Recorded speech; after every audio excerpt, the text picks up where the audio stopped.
Jason Mandela Robotics. How is everyone doing this fine day? I'm just gonna turn down my side of the music here, and let's get ourselves talking about some AutoCAD here. The plan for today is to talk about AutoCAD Web specifically, and talk about how you can do the CAD basics assignments for that. Now, this means that you're either in intro, you're maybe working from home because you're isolated, you're on hub. There's very good reasons to be doing this in AutoCAD Web. Regardless, my preference as a teacher, if you have the ability to use AutoCAD Desktop to do the proper assignments on here, and I'm just going to hop over to the lab under the stairs and show you what those look like. We're going to go to the introductory course site. We're going to go to module 2. We're going to go to the basics. For those of you in Hub, you're accessing this through D2L. It's all good. It's the same website. This is the basics. This is what we're going to be doing today, 2.1. We're going to scroll down to the bottom here, and we are going to click on the actual assignment tab itself. Notice that there's a few links in here, including the AutoCAD web app, including the introductory course playlist where this is going to be posted. As well, there's something here called My CAD Site. And My CAD Site's actually a really, really good resource if anybody wants to check this out for actually learning how to do CAD. And that one is not a great link, the top one. However, as you scroll down, you're going to see that it has a handful of lessons, including Introduction to AutoCAD Basics. We're going to be going through a lot of what this does in this video. We're going to be talking about things like the XY coordinate system, rotational, polar dimensions, things like that. But this is a really good resource. If there was a textbook for this class, it would be My CAD Site.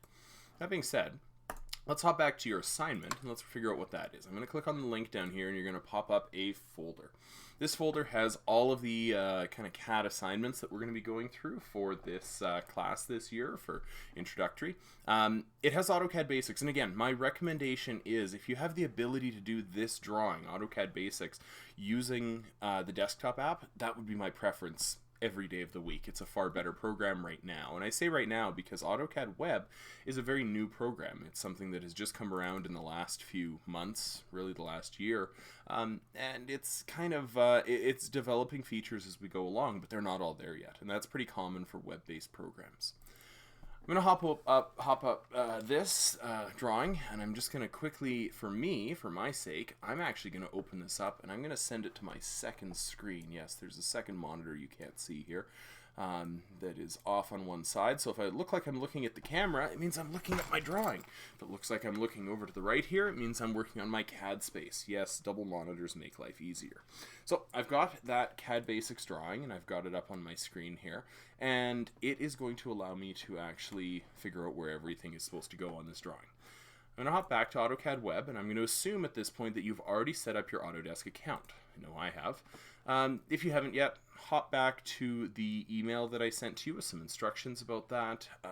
And if that email is not there yet, there's a link to it on the site here right near the bottom about how to actually sign up for the account. Once you're into the account, it's relatively simple. You're going to be given a file structure that you should keep organized. Now, I won't be able to check this, but it does help. Notice that I have a folder here called NMHS CAD Basics, underscores between all of them. It's really important to name your files properly, especially in the web app, because if you put spaces instead of underscores, sometimes it's not going to export your drawing properly, which isn't very good. I'm going to create a new folder here. I'm going to call this the Demo Drawing folder. Oop, got a plus there. That's unfortunate. Now, I'm going to demonstrate a couple of the things that you need to know for this using a new drawing. I'm going to name the drawing CAD underscore basics underscore 01 underscore demo. I'm going to choose my drawing units as metric. It doesn't really matter what units you use for this drawing. Not very important. Now, I'm given this interface, and you'll notice that I'm given a cursor down here. Near the bottom, I can see the actual coordinate system that I'm living in. That's very similar to the XY system that you work with in math. Now, we're going to keep all of our drawings in the positive space, so we're going to go positive Y, positive X, so the top right of this drawing.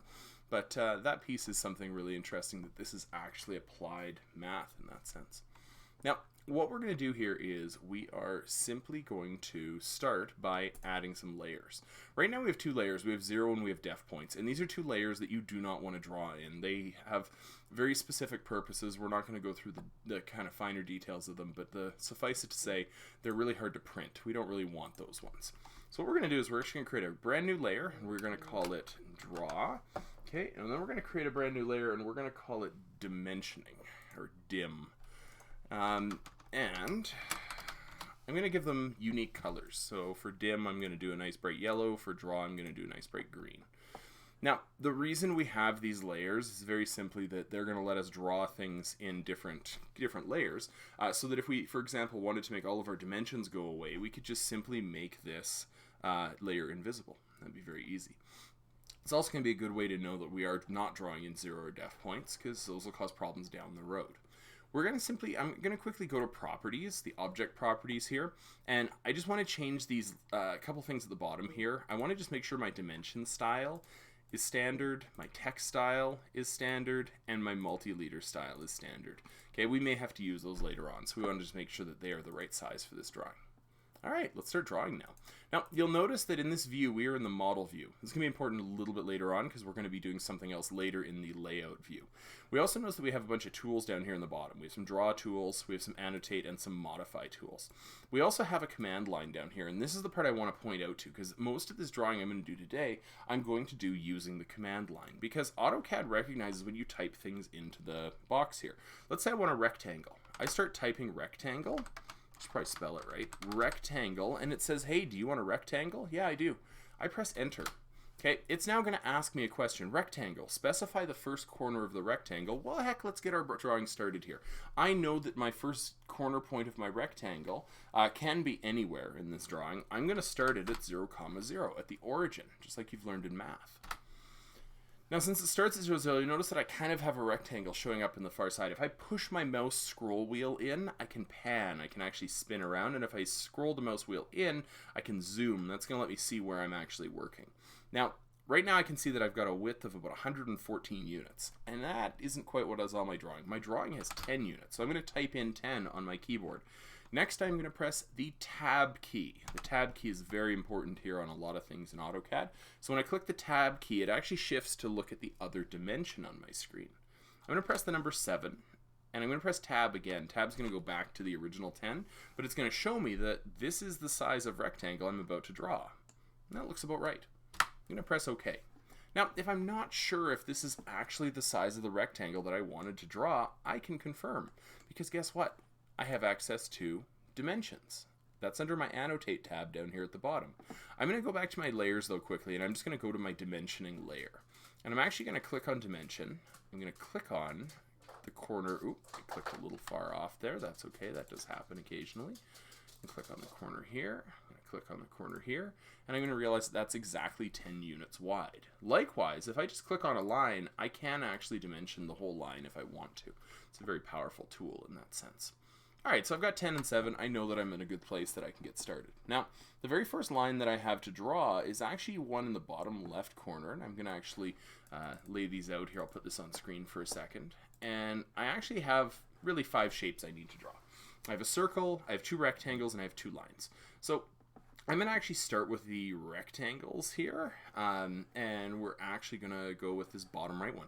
I know that it's 1.5 units from the bottom right corner. I know that's 1 unit up from the bottom. It's 3 units wide and 2 units tall. So let's quickly draw that one because we have all the tools we need already for that one. We're going to go to draw. We're going to click on rectangle, okay? And it says specify first corner of rectangle. Now this is where some math might help. I know that this is 1.5 units from the right and 3 units from or 3 units wide. That means that the left hand side of it is actually at the coordinate point 5.5. How do I know that? I did some math. Comma, the comma is our y direction. We know the y direction is 1 unit up from that drawing, which is super easy. Okay, now obviously that didn't quite do what it was supposed to. I'm going to finish drawing it anyway. Actually, no, I'm going to go back and put myself back in the drawing layer, and I'm going to try it again. 5.5, comma, 1.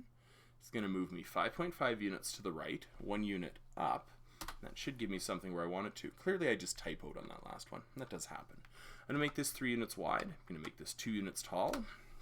And I'm going to get my rectangle. Now for my second rectangle, I'm just, actually I'm not going to draw this one. You guys can do the math on that one. You have all the skills to do that now. I'm just going to very quickly throw some dimensions on this guy so that we can actually go through that, and we can keep it so this video is not obnoxiously long. Okay, we're going to make that 3 units wide. Ooh, didn't do that. Also, when you press enter in your keyboard, it will do the last command that you did in AutoCAD. So it's really useful if you're doing a lot of dimensioning, for example, to do that. I'm actually going to do my 1 down here on this drawing. Does it matter that your drawing is exactly the same as mine? No, but it matters that it has all the same stuff in it. That's what I'm really looking for on this drawing. So I'm going to put my 1.5 there, and we got a rectangle. That's awesome. We're going to try drawing the circle. Now, what I learn about the circle when I look at this is it has a center point that is 4 units to the left of this top corner point. So I'm going to draw a line over here, and I'm going to draw it 4 units across. And I'm going to draw a line down because I can see on this that there's a line 2.5 units down. Okay, that does not look like 2.5 units. Let's go to our properties and see what happened. Okay, length 2.5, that is correct. All right, I got it. Neat. I think I may have to move this 3 down here, just judging by how this drawing's looking, and that's okay. Okay, I just use some grip points and make them move. Now, I'm going to go back to my layers, I'm going to go to my draw, and I'm going to take a circle. Or I could just type in CIR and type in circle. Hey, life is good. I'm going to use this as the center point of my circle, because I know it is, because that's what we measured. And I know that my circle has a diameter of 2.2. Now you'll notice in your command box at the bottom of this, it's actually asking for a radius. If I want to specify diameter, I have to type in diameter and press enter, and now it's going to check for diameter. Okay, now I can just type this in. I could also divide by 2. Now, at that point, I don't need these lines anymore. This one here, they can just go away. I just click on them and press the delete key. Now, that part is super easy, because now if when I need to dimension this circle, I can actually click the outside of it, and you can see that there's a dimension on the outside. Oops, I put a dimension in the drawing layer. I'm going to select that, and I'm just going to click on draw. Oh, that doesn't work in Web App. I forgot. I actually have to go back to my dimensioning layer, and I have to add that again. That's a piece of functionality I haven't quite figured out. So if anybody figures that out, if you're in Hub, throw it into the discussions as to how to change layers for things that already exist. We got 2 more lines we have to draw. Now I'm going to draw them very quickly here so that we can wrap up this video without being exceptionally long, and we may have to talk about how to actually send these documents in another video, and that's okay. Okay, I have 2 lines, and they're kind of weird. The first one is this one on the bottom left, and it has a degree, it has an angle here of 60 degrees. So it starts at 2, 1, so 2 units to the right, 1 unit up, and it's 3 units long at a 60-degree angle. So I'm going to show you how to draw this one really quickly. I'm going to go draw, I'm going to click a line, and I'm going to start the first point. Now I know that it's 2, 1, 2 units to the right, 1 unit up. We can start there. You'll notice that it gives me the line I want, and oops, I'm in the dimensioning layer. I'm going to go back to draw before I start this one. 2, 1. Okay, now you'll notice that on the screen it's actually asking me for a length and an angle. And in this case, I'm going to give it a length of 3, I'm going to press the tab key again, and I'm going to give it an angle of 60 degrees. That looks about right. Now, when I want to draw the dimensions on this one's kind of weird because there's nothing to reference the angle off of. So I'm going to actually create what I call a cheater line. I'm going to create a little line right there in the dimension layer, and that is going to give me something to measure to. Because measuring the length of it, super easy. But measuring from this line to this line should give me a different kind of dimension, which is really what I'm looking for here. There we go. That gives me an angular dimension by clicking on those 2 lines. And there we go. I've pretty much got all of that I need. Now, lastly, probably the most weird line on all of this is the top left corner. And I'm going to try something that works in AutoCAD Desktop, and if it doesn't work, we're going to try something else a little bit different. This line is weird because it actually kind of goes in a bit of a weird direction, and it has a lot of weird coordinate points on it. But that's okay, because when we're typing things in, we know we started at 0, 0, so we also know that we can actually go ahead and draw it with the coordinate points. So I'm going to start this at 1.385, comma, 5.125. 5.125. Very specific, and that's okay. Now, what happens when I actually type in the next points is it's actually going to do, in this case, I gave it 2.5 minus that is 1.125. 1.125. Okay, comma, and this is where it's going to give me an error. This is going to do some math. It is going to be 4.5133. 4.5133. If any of that math is wrong, I apologize. Okay, it's going to give me an invalid input. In this case, I'm actually going to have to draw the lines. I'm going to actually have to do what we did before with the dimension, and I'm going to actually have to draw these lines along here. So I'm going to have to draw a line 2.5 in. I'm going to have to draw a line down 2.5877. Okay, and then I'm going to draw my other line along here, 1.3850, and then down from the top. Actually, this one goes up from the bottom, and that's okay. That's easy to do. All we do is we click on a line, we float over the end of this line, and then we just follow it down until it meets, and draw a line straight up, 5.125, and that's going to give us a space to draw the line in between those two lines. Nice and easy. That's exactly where we need it to be. Now I'm going to post another video about how to actually send this and how to present it. I've run out of time at this moment. Also how to add on the text. So be ready for part 2 later on, and that will help you with the pieces you need for AutoCAD Basics 01.